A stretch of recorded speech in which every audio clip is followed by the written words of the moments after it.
Et avant de vous entendre jusqu'au 9 juin, nous vous emmenons dans les différents pays de l'Union européenne pour comprendre les enjeux de ces élections. Sur la politique migratoire, direction la Hongrie de Viktor Orban, le pays affiche une très grande fermeté, décidant même en 2015 de construire un mur pour endiguer l'afflux de migrants. Aujourd'hui, face au manque de main-d'œuvre, il pratique une politique d'immigration choisie. On regarde le reportage de Mathias Arez. La Hongrie de Viktor Orban face au défi de l'emploi. Malgré un taux de chômage parmi les plus faibles d'Europe, chute de la démographie et fuite des cerveaux entraînent le pays dans un manque de main-d'œuvre. Pour pallier ce problème, le pays jusqu'ici frileux à l'immigration desserre la vis. David Meyer est à la tête d'une agence d'intérim chargée de dénicher des travailleurs étrangers pour les entreprises locales. Nous avons différentes entreprises, des usines hongroises, mettons que l'une d'entre elles manque de 50 opérateurs par exemple. Dans ce cas, nous signons un contrat avec eux, un accord de recrutement qui précise ce qu'ils veulent exactement et ce qu'ils offrent. En fonction de cela, nous traduisons cette offre, nous la donnons à nos recruteurs, par exemple en Inde, car nous recrutons principalement en Inde. Et là, ils demandent à l'agence de trouver des candidats. Pour exercer cette délégation de service public, David est agrémenté par l'État. Au total, seule une vingtaine d'agences comme la sienne peuvent effectuer cette tâche. C'est très utile, je pense, tant pour les personnes que pour l'économie. Notre population vieillit et diminue. Il est très difficile pour le gouvernement de payer, par exemple, les prestations de retraite des personnes âgées. Chaque année, la Hongrie accueille entre 100 et 120 000 de ses travailleurs invités. Restauration, bâtiments et industrie sont les principaux secteurs consommateurs de cette main-d'œuvre bon marché et pour la plupart asiatiques. Un régime strict, cadré et temporaire, souligne Sándor Czomba, secrétaire d'État hongrois à l'emploi. Ce qui est très important, c'est que nous avons un quota annuel de permis de travail que nous réétudions chaque année. C'est un quota qui est toujours inférieur au nombre de postes disponibles.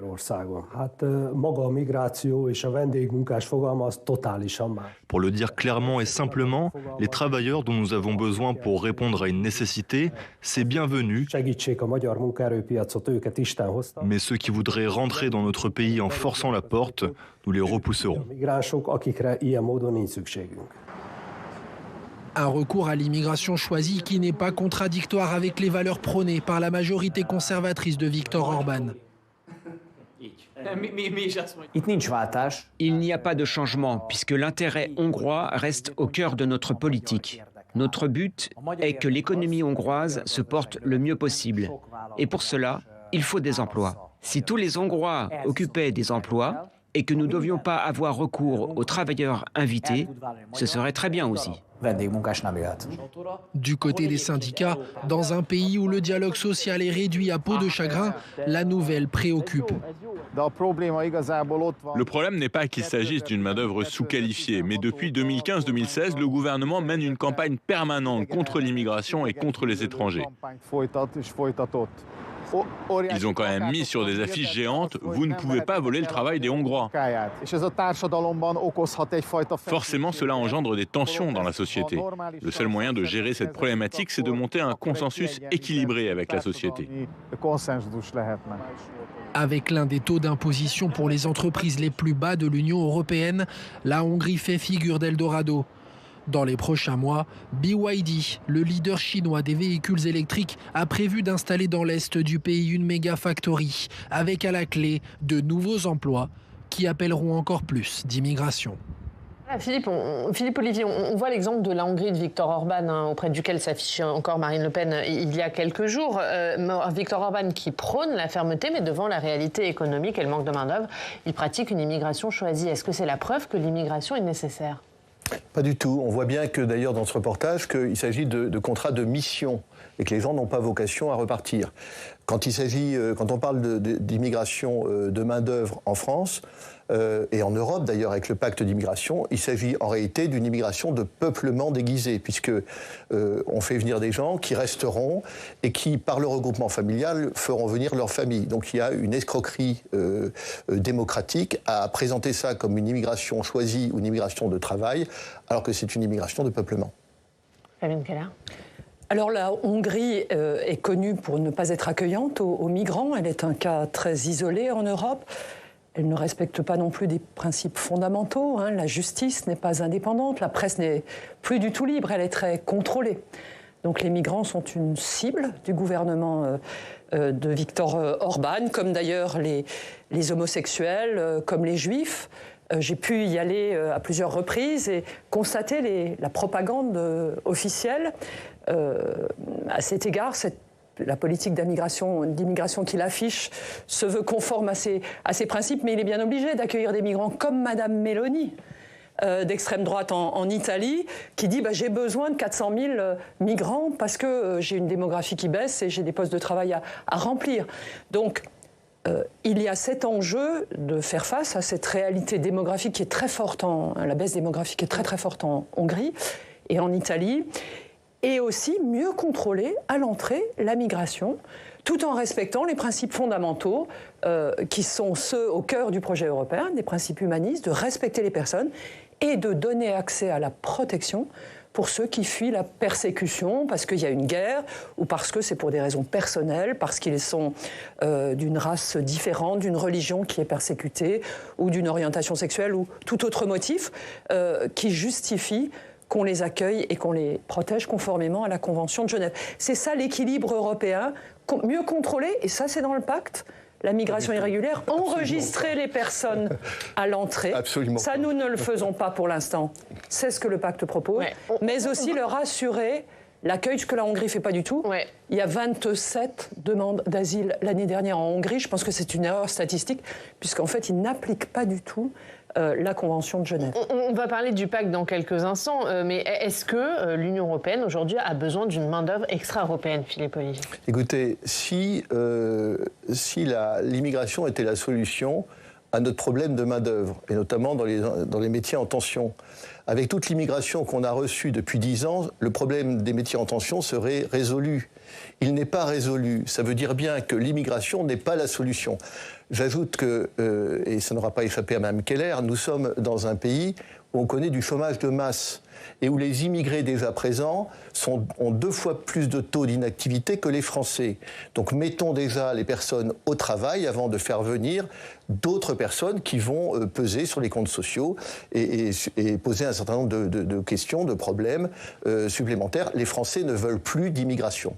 Fabienne Keller, vous proposez notamment l'octroi de 100 000 visas, c'est ça? Absolument. 100 000 visas prioritaires au sein de l'Union européenne. Absolument. Dans le programme de la majorité présidentielle, 100 000 visas de talent ou de main-d'œuvre nécessaires sont proposés, parce qu'il faut faire face à cette réalité que vous avez décrite.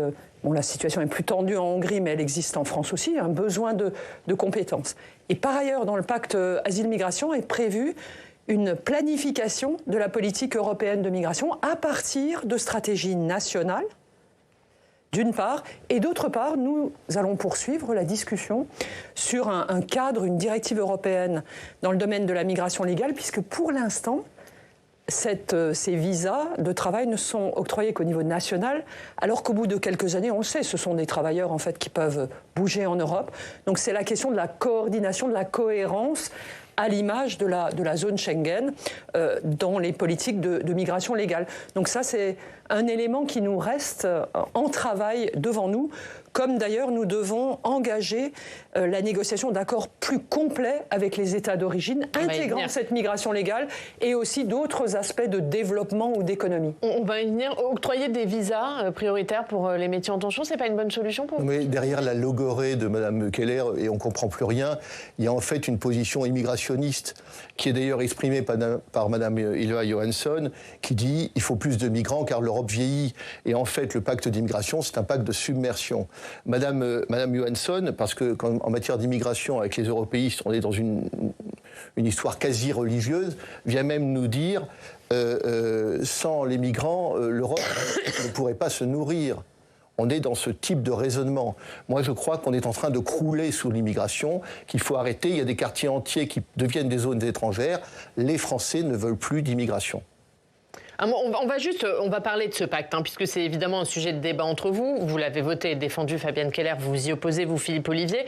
Mais d'abord, Samia, on va bien comprendre qu'est-ce qu'il prévoit ce pacte asile et migration. Alors le but de ce pacte, Oriane, c'est de remédier à ce qu'on considère comme des failles de la politique européenne de l'asile. Et pour cela, il y a en fait plusieurs volets à ce pacte. D'abord, pour renforcer la lutte contre l'immigration illégale, on va créer des centres de rétention à nos frontières extérieures. Il y aura 30 000 places au total pour effectuer un premier filtrage, c'est-à-dire d'abord identifier dans les 7 jours après leur arrivée les personnes qui ne sont pas éligibles à l'asile et qui seront renvoyées hors de l'Union européenne. C'est par exemple les personnes qui ont déjà déposé une demande d'asile qui a été refusée. Et puis, le but, c'est aussi d'identifier les personnes dont la demande d'asile est recevable, mais qui sont peu susceptibles de l'obtenir, c'est-à-dire celles et ceux qui vivent dans un pays dont moins de 20% des ressortissants obtiennent l'asile. Ça vise en fait surtout ce qu'on appelle les migrants économiques. Et donc, pour ces personnes-là, on va créer une procédure d'examen accélérée.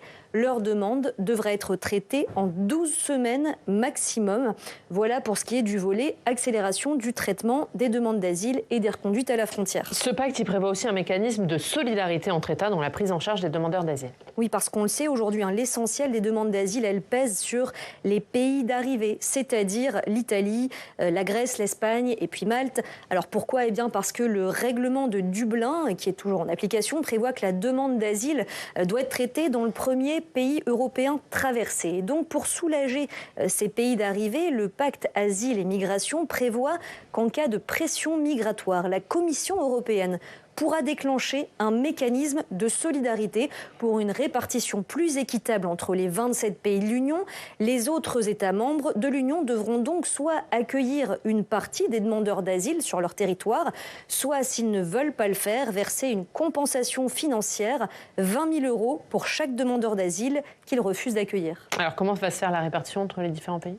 Eh bien, chaque État devra accueillir un certain nombre de demandeurs d'asile en fonction de sa population et de son produit intérieur brut. Pour l'instant, le Conseil européen souhaite que 30 000 demandeurs d'asile soient relocalisés chaque année.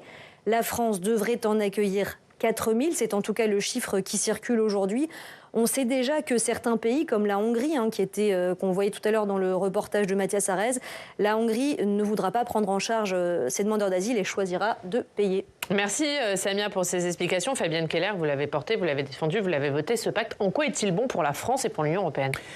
Il est bon parce qu'il répond à la migration irrégulière qui n'est pas acceptable. On a un territoire souverain, l'Union européenne, qui doit savoir qui entre sur le territoire et donc les procédures aux frontières d'enregistrement prévoient de prendre note du nom, de la photo, des empreintes digitales de ces personnes, à peu près 400 000 l'année dernière, qui rentrent irrégulièrement, surtout, comme vous l'avez dit, dans les pays du Sud, Espagne, Italie, Grèce, et puis les 2 îles, Malte et Chypre.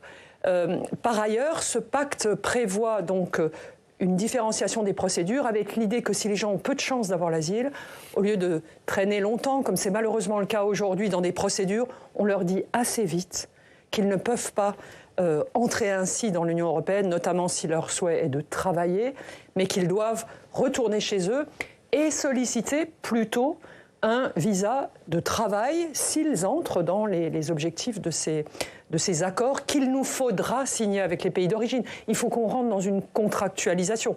On ne peut pas non plus prendre tous les talents dans les pays du Sud, dont ils ont besoin aussi. Enfin, deuxième volet, la solidarité que vous avez présentée. Donc on voit bien que c'est un équilibre entre rigueur, application des règles, et puis humanisme. Ce sont des personnes, il faut les accueillir, les traiter honorablement. Et c'est 10 ans après la guerre en Syrie, enfin, l'Union européenne qui fixe des règles identiques, puisque ce sont des règles les mêmes dans tous les États membres, là où avant on avait des écarts qui étaient source de perte d'efficacité. Philippe Olivier, pourquoi vous y opposez, vous ?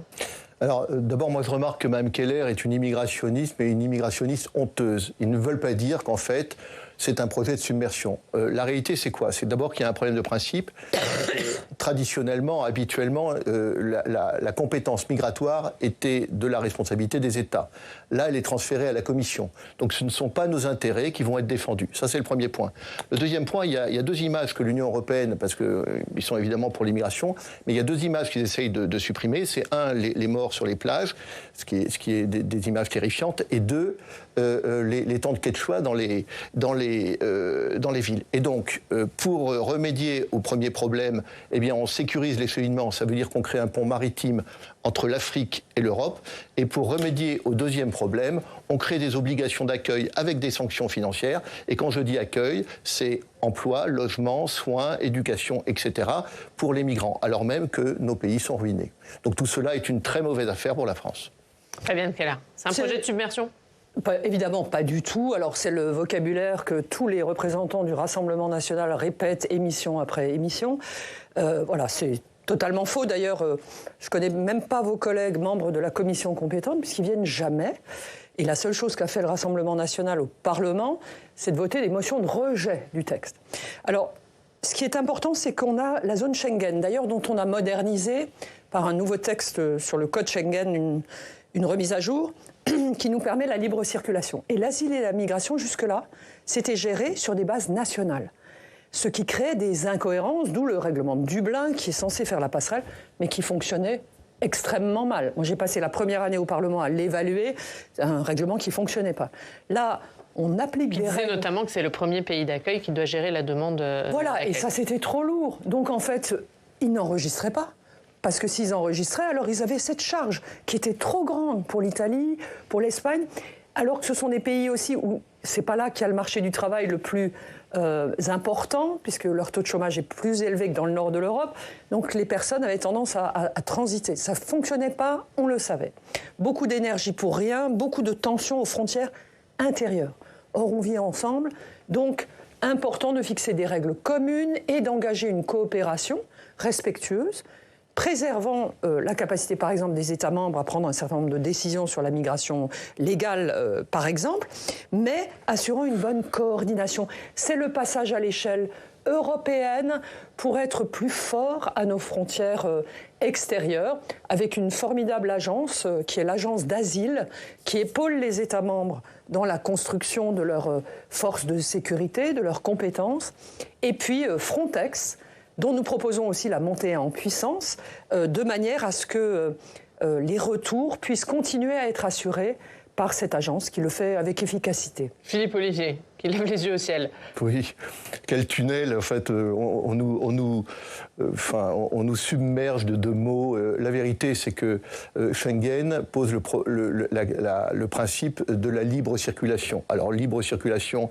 des ressortissants de l'Union, aucun problème pour nous. En revanche, quand un migrant arrive, et notamment un migrant irrégulier arrive, et qui puisse se balader dans toute l'Europe, ça ne nous va pas. Nous, on est pour la réforme de Schengen, qui est pour réserver la libre circulation aux ressortissants de l'Union européenne. Pourquoi ? Parce que la France est évidemment le pays socialement le plus accueillant, le plus généreux, et que l'ensemble des migrations, notamment illégales d'Europe, finissent par converger chez nous et ruinent nos systèmes sociaux. Donc nous avons une vision qui est extrêmement ferme, parce que si on n'est pas ferme, on finira ruiné. Mais comment on fait concrètement ? Parce que là, il y a aujourd'hui une libre circulation pour tout le monde. Comment vous faites pour la limiter aux ressortissants de l'Union européenne ? C'est très simple. Quand vous arrivez dans un aéroport, quand vous arrivez quelque part, il y a une file pour les ressortissants de l'Union européenne et ils passent normalement, sans aucun problème. Et puis il y a une file pour les autres et eux sont soumis à un contrôle. Et s'ils n'ont pas droit d'accès au territoire français, ils ne rentrent pas. Tout le monde n'arrive pas par des aéroports en même temps. Non, mais on arrive par des frontières, on arrive par un certain nombre de points. Et si on rentre de manière illégale, ça se voit. Donc nous, on est pour un... Avant, ça a fonctionné pendant 1500 ans comme ça. Pourquoi ça ne fonctionnerait plus ? On vient de nous expliquer, ces gens-là viennent nous expliquer qu'en fait, ils ne peuvent pas contrôler les frontières. Qu'on nous fasse confiance, nous, on contrôlera les frontières françaises. Voilà, c'est ce qui, comme vous le savez très bien, si vous voyagez un tout petit peu, c'est ce qui se passe aujourd'hui. Il y a une file Union européenne, une file... non, il y a une libre circulation. Non, madame, il y a une libre circulation totale pour tout le monde. Je ne vous ai pas interrompu. Et ce que prévoit le pacte, c'est que pour les personnes entrant susceptibles de rentrer irrégulièrement, justement, qu'on leur établisse en fait un élément, un fichier, un dossier dans un fichier qui s'appelle Eurodac, qui a fait l'objet d'un règlement, de manière à pouvoir tracer sa circulation. Ça, c'est une bonne réponse pratique, concrète, c'est-à-dire sécuriser l'ensemble des personnes qui entrent, et puis vérifier ce qu'on appelle les hits, c'est-à-dire les fichiers des personnes dangereuses. Il y en a très peu.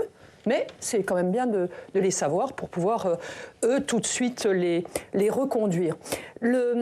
C'est très intéressant le comportement du Rassemblement national. C'est qu'ils ne veulent pas qu'on apporte de solutions à un problème dont ils se nourrissent. C'était très impressionnant au Parlement européen de voir comme ils n'ont absolument pas participé aux travaux, mais juste déposer une motion de rejet en commission d'abord, puis en plénière, c'est tout ce qu'ils font.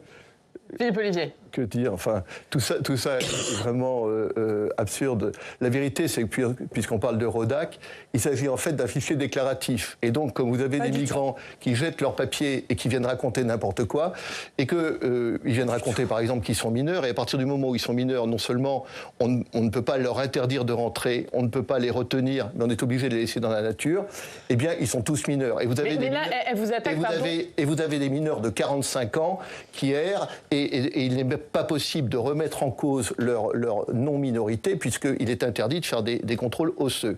Elle vous attaque juste sur un plan plus politique, Fabienne Keller, ça c'est des politiques aériennes, ça ne m'intéresse pas. Un mineur migrant, ça coûte 50 000 euros par mois. 50 000 euros par mois. Et il y en a 40 000. Ça veut dire que c'est 2 milliards d'euros qui sont uniquement consacrés aux mineurs migrants. Donc c'est une véritable submersion, et une submersion qui est ruineuse pour nos pays. Bon, le mot submersion, je pense que c'est bon. Vous l'avez dit 10 fois, je crois que c'est l'objectif. Mais je vais le répéter autant de fois qu'il faudra, parce que c'est la réalité. Assumez-le, madame. Assumez-le. Madame Johansson en a parlé. Ce n'est pas en empêchant de parler que vous transformez. Qui est la commissaire européenne. Alors, allez-y, je vous empêche pas de parler, allez-y. Est-ce que sur le coût de l'immigration, puisque c'est là-dessus qu'intervient... Alors, sur les chiffres des mineurs, ils sont de toute façon complètement erronés. Le chiffre indiqué par monsieur doit être à 20 fois le prix de la prise en charge d'un mineur par n'importe quel département qui ont la charge de cette compétence. Donc vous rajoutez des zéros juste pour effrayer, c'est votre stratégie, la peur. Ma démarche, la démarche de mon groupe Renew, la démarche de la coalition qui est au centre du Parlement européen, c'est l'inverse. C'est apporter des solutions pragmatiques. Alors elles sont un peu compliquées. C'est en assurant une meilleure administration, des règles partagées, une amélioration des procédures, plus de solidarité, plus d'humanité dans l'accueil. Il y a un règlement sur l'accueil qui renforce les conditions d'accueil, notamment pour les enfants et les familles, pour qu'elles soient correctement accueillies. C'est cet ensemble complexe que nous souhaitons mettre en place parce que c'est à l'image de l'Union européenne qui respecte la Convention européenne des droits de l'homme, qui respecte chacun, mais qui respecte aussi le droit d'asile, mais qui ne peut pas accueillir tout le monde. Donc cet équilibre, fermeté, humaniste, donc vous qui est le cœur ce que dit Philippe Ollivier, pardon, je me permets de reprendre ce qu'il dit, immigrationniste. Je ne sais pas ce que ça veut dire, à part être un mot lancé avec violence et en le répétant par le Rassemblement national. Un constat objectif. Nous avons un constat objectif, madame. Moi, il y a eu de tout temps des migrations différentes. Je me permets de rappeler qu'à une certaine période de notre histoire, nous avons migré vers l'Amérique du Nord il y a 130 ans. La migration fait partie de la réalité de l'humanité. La question, c'est pas est-ce qu'elle est là ou pas, c'est comment on la gère. Et l'idée de ce pacte asile-migration, c'est de la gérer en européen, c'est-à-dire en solidarité et avec des règles qu'on réfléchit, qu'on discute ensemble pour aussi avoir cette ouverture sur le monde qui caractérise l'Europe. Philippe Ollivier, quand vous voyez Giorgia Meloni, par exemple, qui s'est fait lire sur un discours anti-migrant et qui là se félicite de ce pacte asile et migration, c'est quoi? Il y a d'un côté les paroles et les actes, ou finalement ce pacte, il n'est peut-être pas si mauvais que ça? Oui, mais Mme Meloni est pays de première ligne, donc évidemment, l'idée de répartir les migrants dans les autres pays l'arrange. Moi, je suis français. Attendez, Mme Meloni avait promis un blocus, il est où le blocus italien? Mme Meloni, elle est soumise. C'est comme votre proposition. Madame Meloni, laissez-moi parler, madame. Madame Meloni est soumise à un chantage de la part de l'Union européenne, puisqu'on lui a promis 100 milliards d'euros pour le plan de relance, et si elle ne se soumet pas aux conditions de la Commission européenne, elle n'a pas ces 100 milliards d'euros. C'est inexact, c'est son prédécesseur, M. Draghi, qui l'avait obtenu. Nous sommes des gens libres, et nous sommes français, et nous défendons les intérêts français. Moi, je ne veux pas que des migrants venus d'Italie, j'ai été à Lampedusa. Lampedusa, c'est une autoroute vers l'Europe. Les migrants arrivent par 1000 par jour. Ils restent 12 heures, ils sont ramenés sur le continent et ensuite, 4 jours après, ils sont à Paris. Moi, je ne veux plus de ça. J'observe une chose sur le coût de l'immigration, c'est que on a voté, moi je n'ai pas voté, j'ai voté contre, le pacte d'immigration au Parlement européen. Il n'y a pas eu une seule étude d'impact comme si l'immigration ne coûtait rien. L'immigration en France, elle coûte, rien que pour la France, 54 milliards d'euros par an. Moi, je voudrais qu'on ait un petit peu le sens des responsabilités et qu'à partir du moment où on part vers une législation, on anticipe un petit peu le coût des mesures que l'on prend. Il y a de nombreuses études réalisées notamment par l'organisme de recherche du Parlement européen. La Commission en a produit un grand nombre. Il y a les visites de terrain, moi-même j'en ai fait 30 pendant le mandat écoulé pour aller voir à Lampedusa, dans les îles grecques, aux Canaries, à la frontière bélarusse, où les migrants sont poussés, vos amis, les amis de M. Poutine, poussent des migrants pour essayer de rentrer en Pologne de manière monstrueuse. Il y a cette réalité de terrain à laquelle nous souhaitons vraiment répondre de manière forte. Ce n'est pas en agitant des chiffres que vous allez inventer une nouvelle réalité. Même pas de chiffres. Vous n'avez même pas de chiffres, pas un seul. Mais monsieur, puisque vous ne les cherchez pas, puisque vous avez une vision idéologique. Et donc rien ne peut justifier. Non, bref, il y a un corpus d'études qui sont d'ailleurs publiques, ça s'appelle EPRS, European Research Service. Elles sont disponibles. Moi-même, j'ai fait un travail assez approfondi sur le règlement de Dublin. Plutôt que de parler. Continuez à ajouter des zéros, vous adorez ça, vous adorez faire peur. Mais vous êtes incapable de nous dire combien ça coûte. Réponse, la migration, c'est un phénomène complexe. Vous êtes en difficulté là, vous n'arrivez pas à dire combien coûte l'immigration. Vous êtes vraiment en difficulté pour écouter la réalité des faits. Non, c'est la réalité des faits. Il faut juste vous mettre à travailler, retrousser les manches et venir un tout petit peu en commission. Oui, vous verriez ainsi les nombreux travaux réalisés à ce sujet. Vous êtes à 15% en tout cas, je suis très heureuse. Il y a peut-être, je suis très heureuse que nous avancions sur ce sujet inflammable et qui nourrit le Rassemblement national. Comme je disais 10 ans après la guerre en Syrie, où on a vu les limites de la politique asile et migration européenne, c'est un grand pas en avant. Ce n'est pas la fin. Attendez, on va laisser terminer juste Fabienne Keller et vous répondez, Philippe Ollivier. En Syrie, elle va juste terminer sa phrase, Fabienne Keller, et puis après vous répondez. Nous avons enfin des règles communes. Un dispositif, donc il y a 2 années prévu pour la mise en place, notamment des centres de traitement accélérés aux frontières avec les personnels d'accompagnement, les médiateurs, les interprètes, les agents de la police de l'air et des frontières et de l'instruction des dossiers. Et puis, nous verrons progressivement une amélioration de la situation. Et c'est d'ailleurs cohérent avec la loi nationale sur l'asile et la migration. Par exemple, elle prévoit une codification des recours administratifs, moins de chicaillerie, moins de complexité inutile, à la fois pour les migrants et pour les autorités qui font respecter les règles. Et puis, par exemple, la décentralisation de l'office qui gère les demandes d'asile et la cour d'appel, permettant ainsi d'être plus proche, plus efficace. Bref, un système mieux géré et identique dans tous les pays européens. On tourne en rond, là. Philippe Ollivier, allez-y, répondez. On tourne en rond, écoutez. On va avancer. Comment vous voulez contrôler l'immigration? Est-ce que pour vous, une immigration zéro est possible? Est-ce qu'une immigration zéro est possible? Est-ce que vous la souhaitez? Oui. Une immigration zéro. Non, mais on n'accueille plus personne. C'est un solde. Non, mais il y a des gens qui partent et des gens qui reviennent. Donc en fait, il peut y avoir des gens qui viennent. Moi, je ne suis pas pour une France ou une Europe forteresse. Il peut y avoir des talents qui rentrent. Il y a des étudiants. Il y a un certain nombre de gens qui sont tout à fait légitimes. Il peut y avoir des contrats de mission. Donc on continue à avoir une immigration. Mais moi, je ne veux plus d'immigration de peuplement. Nous n'avons pas besoin de récupérer absolument, comme disait un Premier ministre socialiste, toute la misère du monde. Nous n'en avons plus les moyens. Et nous n'avons plus à offrir à ces gens que la misère, que des accueils qui sont difficiles et pas d'emploi. Donc ne raconte pas. D'accord, mais comment vous les empêchez de venir? Vous proposez par exemple une double frontière. Nous pensons mais concrètement, comment vous la mettez en place, la double frontière? D'abord, Frontex, c'est un corps de garde-côte. Il y avait, c'était une mission qui était donnée à Frontex, et Fabrice Leggeri, qui en était le directeur, a dit, écoutez, puisque c'est un corps de garde-côte, je vais le faire fonctionner comme un corps de garde-côte. Et on lui a dit, non, mais vous n'avez pas compris. En fait, Frontex, c'est une agence d'accueil de migrants. Et donc, Fabrice Leggeri a été mis dehors par la Commission européenne. C'est totalement faux. Monsieur Leggeri a été... C'est un expert... Ne me coupez pas, madame. C'est un expert de ces questions. Il est sur notre liste et je vous garantis qu'il a toutes les compétences pour cela. Monsieur Leggeri a été obligé de démissionner pour faute grave, révélée par une enquête de l'Office européen de lutte ça fait partie contre des la méthodes fraude. de l'Union européenne. Je le regrette. Les cabales. Monsieur Légéry était français. Les cabales de l'Union européenne. C'est un haut fonctionnaire français extrêmement honorable. Il a commis des fautes de management.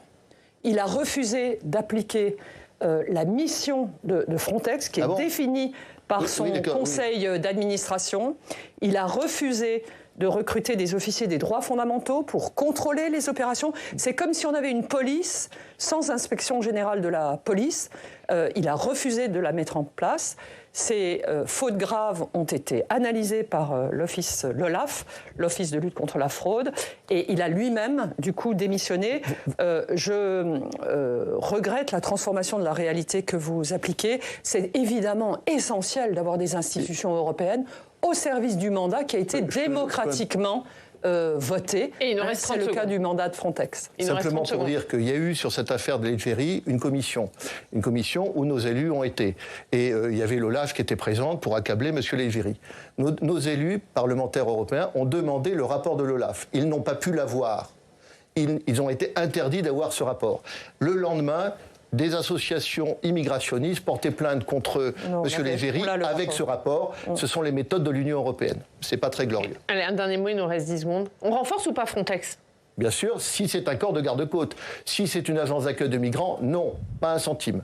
Oui, il faut renforcer Frontex, il faut continuer à construire cette structure qui épaule les États membres qui ont besoin d'être aidés pour le contrôle des frontières. Ils sont présents à Chypre, à Malte, en Espagne, aux Canaries, en France également. C'est important d'avoir cette solidarité, cette aide au moment où c'est nécessaire.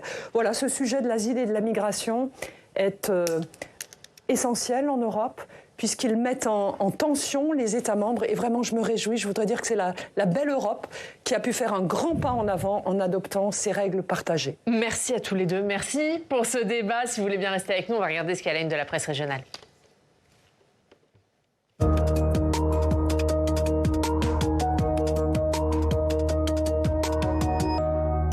Et les unes de la presse régionale, c'est avec vous, Samia. On commence, on va chez vous, Fabienne Keller, pour commencer. On commence par le cri d'alarme des agriculteurs en Alsace. Oui, c'est la une des dernières nouvelles d'Alsace ce matin. La semaine dernière, le Bas-Rhin a connu de fortes inondations et depuis, l'eau ne se retire pas, elle stagne dans les champs et donc beaucoup d'agriculteurs vont perdre leur récolte. Les dégâts sont considérables. Alors pourquoi l'eau tarde tant à s'en aller? À cause de l'artificialisation des sols, alerte la FDSEA qui réclame une vraie politique de rétention de l'eau. L'eau dont le prix va augmenter dans les Pyrénées-Orientales. Oui, 25% de plus sur la facture d'eau dans les Pyrénées-Orientales, prévient ce matin l'Indépendant catalan.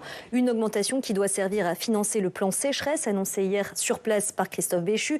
La nouvelle a provoqué la colère des agriculteurs irrigants qui ont brûlé leur contrat d'eau en signe de protestation, rapporte la République des Pyrénées. Dans le Nord, ArcelorMittal reste le premier pollueur de France. Oui, c'est à lire ce matin dans La Voix du Nord qui a enquêté en partenariat avec le média Corrective Europe. Le géant de l'acier est le premier émetteur de 3 polluants, le dioxyde de soufre, les oxydes d'azote et les particules fines, mais aussi de CO2. Le site de Dunkerque émet à lui seul près de 7% des émissions nationales en attendant 2030, précise le journal, puisque d'ici là, le groupe a promis de réduire ses émissions de 35%. On termine avec le défi d'une école qui se coupe des écrans. Oui, 10 jours sans écran, c'est le défi lancé aux élèves d'une école du Maine-et-Loire qui fait la une du Courrier de l'Ouest. Les enfants passent souvent plus de temps devant leurs écrans qu'en classe, au détriment de leur santé et de leur apprentissage. Alors pendant ces 10 jours, les familles sont mises à contribution pour encourager leurs enfants à se déconnecter en pratiquant d'autres activités, comme par exemple aller tout simplement jouer dehors avec ses voisins, un peu ce qu'on faisait finalement. Mais exactement. On n'avait pas d'écran. On n'avait pas d'écran. Merci Samia, merci beaucoup. Merci Fabienne Keller d'être venue pour ce débat. Merci Philippe Olivier. Merci à tous de nous avoir suivis. À 18h, vous avez rendez-vous avec Thomas Hugues pour Sens Public. On se retrouve demain. On poursuit nos rendez-vous avec les principales têtes de liste à ces élections européennes. On recevra Valérie Ayé, la candidate de la majorité présidentielle. Et on recevra Jordan Bardella la semaine prochaine. Merci à tous de nous avoir suivis. Très bonne journée. Merci.